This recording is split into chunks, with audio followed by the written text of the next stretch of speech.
Բարև ձեզ հարգելի հայրենակիցներ, ես Մարատ Հակոբյանն եմ Կիևից։ Այսօր Ուկրաինայի դեմ Ռուսաստանի լայնածավալ ագրեսիայի 1172-րդ օրն է։ Շնորհակալ եմ, որ մեզ հետ եք, ակտիվ լայքում եւ տարածում եք մեր եթերները։ Շատ մերսի ձեզ։ Ճիշտն ասած, 3 հազիվ հասցրեցի եթեր պատրաստել։ Գիտեի, որ շատ եք սպասում, պարզապես տղայիս նորից ռազմաճակատ էինք ճանապարհում, բայց հասցրեցի հասնել տուն եւ ձեզ համար ձայնագրել։ Հուսամ ձեզ դուր եկավ, ինձ հենց մայիսի 9-ի հատկապես շքերթի հետ կապված տեղեկատվության հետ շատ կարեւոր էր, որպեսզի 3 մենք եթեր ունենայինք եւ այդպես էլ եղավ։ Շնորհակալ եմ, որ մեզ հետ եք։ Անցնենք ռազմաճակատի լուրերին։ Ռազմաճակատում մարտերը շարունակում են սովորական տեմպերով, ինչպես ասացի 3։ Պուտինի կողմից, այսպես ասած, հրադադարը գոյություն չունի եւ ամեն օր կայուն կերպով տեղի են ունենում շուրջ 200 մարտական բախումներ։ Մարտեր են ընթանում նաեւ Ռուսաստանի տարածքում Կուրսկի եւ Բելգրադի մարզերում։ Ուկրաինայի դեմ լայնածավալ ագրեսիայի սկզբից ի վեր Ռուսաստանի ընդհանուր կորուստների թիվը Ուկրաինայի գլխավոր շտաբը գնահատում է մոտ 965,000, վաղը ինձ թվում է արդեն 965,000-ի շեմը կանցնենք։ Կուրսկի մարզում ռուսները խոստովանում են, որ ուկրաինական ուժերը իրենց գործողություններով քայքայում են ռուսական զորքերի ներուժը։ Ռուսական ռազմական մեկնաբանների խոսքով իրենք բավարար զորքեր չունեն ուկրաինական հարձակումներին արձագանքելու համար։ Շատերի համար կարող է անակնկալ լինել այս լուրը, որ իբր 150 միլիոնանոց երկիրը չունի ռազմական ռեզերվներ, բայց դուք եւ ես գիտենք, որ նախ Ռուսաստանը վաղուց 150 միլիոն բնակչություն չունի եւ ռուսական կորուստների թիվը, որոնք ամեն օր բարձրաձայնում է Ուկրաինայի գլխավոր շտաբը, որոնք պուտինիստերին ստիպում են ցնցվել մեր մեկնաբանություններում, շատ համեստ թվեր են գենշտաբի թվերը։ Ես միշտ կրկնում եմ, որ Ուկրաինայի գլխավոր շտաբի տված թվին կարելի է հանգիստ ավելացնել եւս 10-15%, սա զուտ տեխնիկայի հետ է կապված։ Գենշտաբը փաստաթղթավորում է այն, ինչ հնարավոր է նկարահանել կամ լուսահանել կամ լուսանկարահանել, իսկ շատ դեպքերում ուկրաինական հարվածներից հետո ռուսներից գրեթե ոչինչ չի մնում եւ դժվարանում է փաստաթղթավորելը, այնպես որ գենշտաբի թվերը դեռ քիչ են,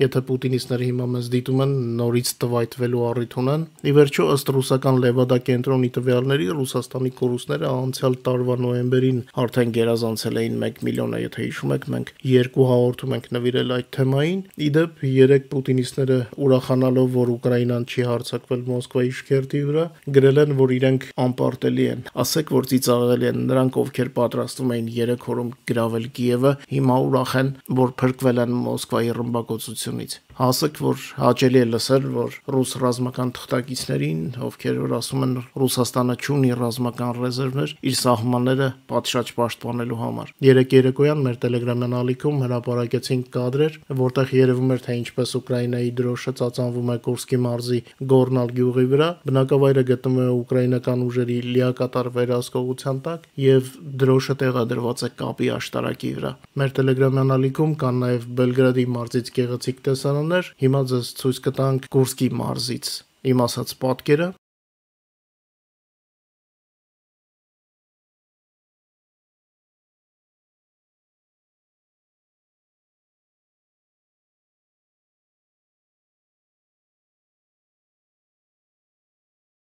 Որոշ ռազմական փորձագետներ ուկրաինական զինվորականների մարտավարությունը անվանում են տեղային ճեղքումների մարտավարություն։ Սա թույլ է տալիս ուկրաինական կողմին թշնամու ուժերը առաջնագծում կտրել իրարից եւ ռուսները բաց տեղամասեր են թողնում, հատկապես մարզված ստորաբաժանումների առումով, ինչից եւ օգտվում են ուկրաինական ուժերը։ Հիշում եք, որ կային մարտիկ պատերազմի սկզբում ասում էին ռուսները ձեզանից շատ են, չեք կարող նրանց հետ պատերազմել։ Բա ոնց է ստացվում, որ իրենք չեն հասցնում մեր հետևից։ Խնդրում եմ չմոռանալ մեր Telegram-ից օգտվել, ովքեր բաժանորդագրված չեն, բաժանորդագրվեք։ Այնտեղ տեղադրում ենք այն բոլոր կադրերը, որը հնարավոր չէ YouTube-ում ցույց տալ։ Այսօր ուզում եմ դες տեղեկացնել շատ պոզիտիվ լուր։ Երևանում կազմակերպվել է Ուկրաինայի հետ կապված շատ դրական միջոցառում, ասեղնագործ շապիկներով Քայլերթ Երևանում, Պարատ Վիշևանակ, հա,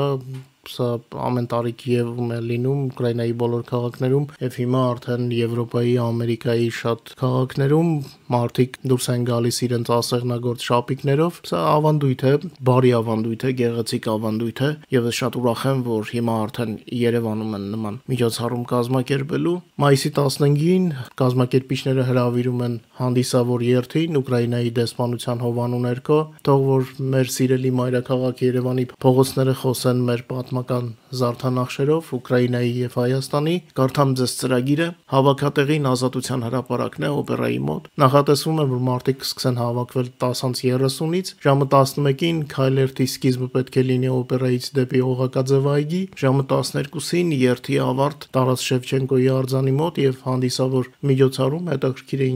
ինչ անակնկալ են բարի անակնկալ են պատրաստել կազմակերպիչները։ Կարող եք հագնել ձեր ուկրաինական ասեղնագործ շապիկները, եթե ունեք, կամ հայկական տարազը։ Մենք էլ ունենք հայկական գեղեցիկ շապիկներ, որոնց մասնակցությունը ուկրաինական երթին ցույց կտա մեր միասնությունը։ Այս շապիկները կարող են կրել իբրև միասնության խորհրդանիշ, քանի որ յուրաքանչյուր զարդանախշ դա մենք ենք, դա Ուկրաինան եւ Հայաստանն է։ Հիմա սա կարդացի ձեզ համար ու գաղափար ծագեց մոտս, եթե կան հայ արհեստագործներ կամ մարդիկ, ովքեր կուզենային նախագահ Զելենսկուն սիմվոլիկ հուշանվեր ուղարկել որպես հայ ժողովրդի վերաբերմունք, կարող եք նաեւ դա անել, տեղում լինելու են դեսպանատան աշխատակիցները։ Ես դեռ նրանց հետ չեմ ճշտել, ճիշտն ասած, հետագա եթերներում կասեմ արդյոք դա իրոք հնարավոր է թե չէ։ Եթե գաղափարը գնահատում եք, խնդրում եմ մեկնաբանություններում ձեր կարծիքը ասեք։ Ինձ թվում է հատկապես Փաշինյանի Մոսկվա գնալուց հետո Հայաստանից, հայ հանրությունից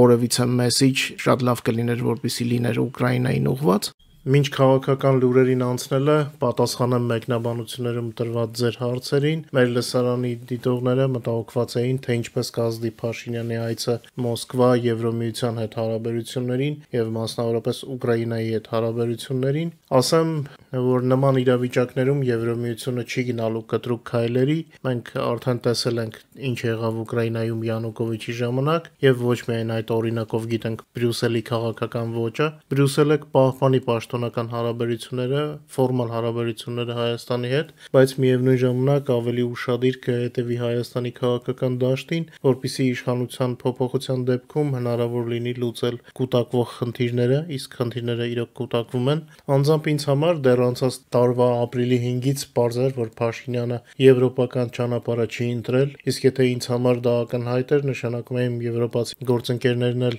այդպես էին մտածում, եւ հենց նրանցից էլ ես այդ մասին իմացել էի։ Դրա համար էի շատ բարկացած, որ որոշ իբր եվրոպամետ մեկնաբաններ Հայաստանում աղմկում էին, թե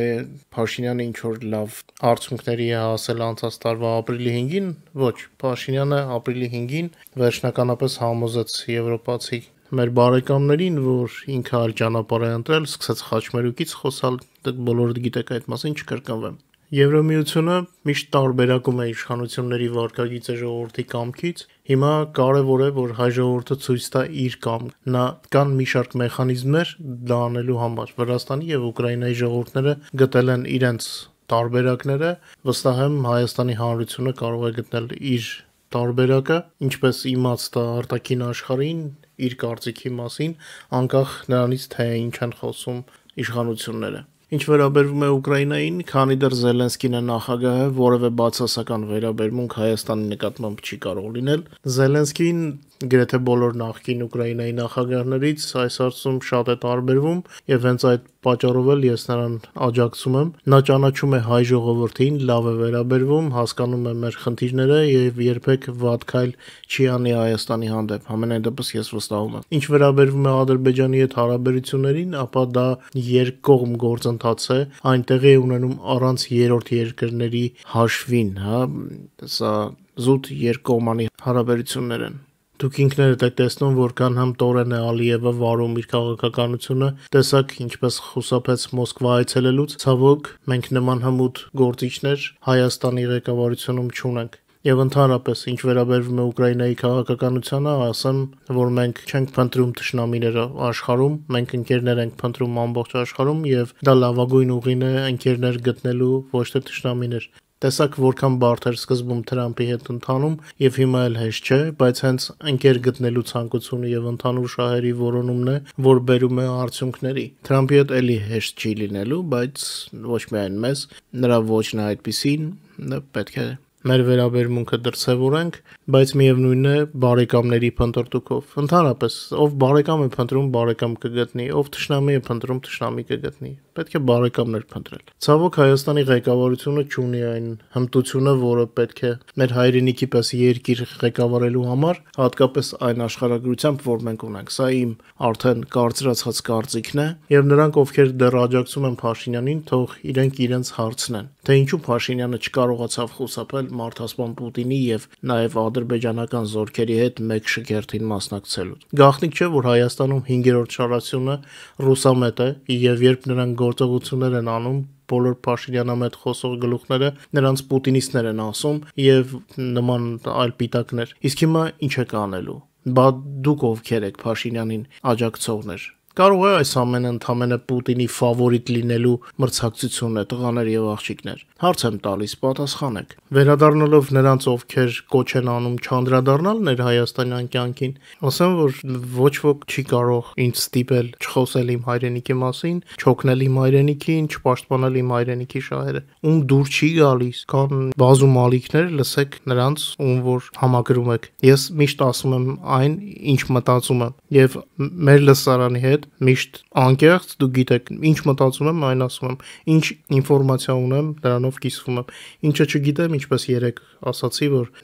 մանրամասներին տեղյակ չեմ, Մոսկվայի հարվածը չեն կարողացել, թե ինչ որ քաղաքական խնդիր կա։ Դեռ նման ինֆորմացիա չունեմ։ Երբ որ կունենամ, այն ժամանակ կխոսեմ դրանից։ Դրա համար 3 տարբեր տարբերակներ քննարկեցինք։ Արդարության համար ասեմ, որ Փաշինյանի հասցեին քննադատությունը ոչ մի կերպ չպետք է ոգեշնչի նախկիններին, մերժվածներին, հա, այդ ռևանշիստներին, եթե հիմա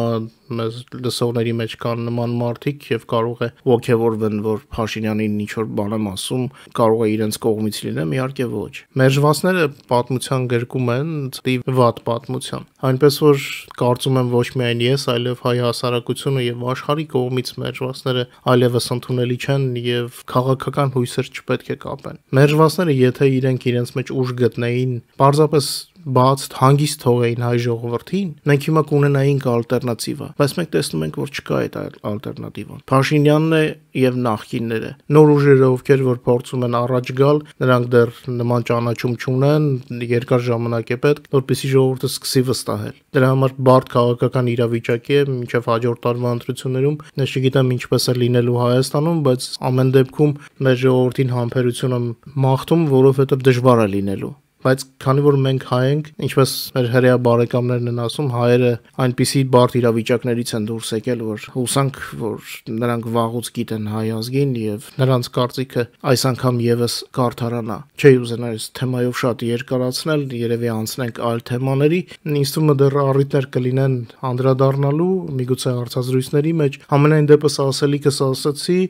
շատ տարօրինակ եմ համարում Փաշինյանի այցը, եթե նա գնացել էր մանդատի հետևից ցավում եմ առաջին հերթին նրան աջակցողների համար, որովհետև մարդիկ հավատացել են։ Մարդիկ նրան հավատալով ուրիշ իրենց հայրենակիցների հետ կռվել են, վիճել են, հա, ինչ որ բաներ են փորձել ապացուցել։ Թեման ավարտենք, անցնենք հաջորդ թեմաներին։ Այսօրվա քաղաքական նորությունները կապված են Եվրոպայի եւ Կիևի հետ։ Ֆրանսիայի նախագահը, Լեհաստանի եւ Մեծ Բրիտանիայի վարչապետերը, ինչպես նաեւ Գերմանիայի կանցլերը ժամանել են Կիև։ Մեր Telegram-յան ալիքում մենք մանրամասն ներկայացրել ենք, թե ինչպես նախագահ Զելենսկին դիմավորեց Եվրոմիության երկրների առաջնորդներին Կիևում։ Նրանք միասին մայրաքաղաքի կենտրոնում հարգանքի տուրք մատուցեցին զոհված ուկրաինացի զինվորների հիշատակին, այնուհետև տեղի ունեցավ ցանկացողների կոալիցիայի ձևաչափով հանդիպում Կիևում։ Հանդիպումից հետո, որը հայտնի դարձավ որպես վճռականների կոալիցիայի նիստ, եվրոպական 5 երկրների ղեկավարները հեռախոսազրույցան ունեցել Դոնալդ Թրամփի հետ։ Ուկրաինան պատրաստ է դադարեցնել կրակը արդեն 2 շաբթի օրվանից, այս մասին հայտարարել է արտաքին գործերի նախարար Անդրեյ Սիբիգան, մեկնաբանելով ցանկացողների կոալիցիայի հանդիպումը Կիևում։ Սիբիգան ընդգծել է, որ բոլոր դաշնակիցները պատրաստ են անվերապահ դադարեցնելու կրակը ցամաքում, օդում եւ ծովում նվազագույնը 30 օրվա ընթացքում։ Հիմա արդեն Թրամփի հերթն է կարողանա ճնշում գործադրել Պուտինի վրա։ Դե եթե չկարողանա, ապա պետք է սանկցիաները խստացնի։ Իդեպ ըստ Շպիգելի Գերմանիան պատրաստվում է գաղտնի պահել Ուկրաինայի զենքի փոխանցման ապագա տվյալները։ Սա հասկանալի է, թե ինչու է արվում, որպեսզի թշնամին չիմանա, թե ինչ են տվել եւ ինչ քանակությամբ։ Այսօրվա համար այսքանը, միշտ լավը լսենք, բարու մեջ մնաք, մինչ նոր հանդիպում։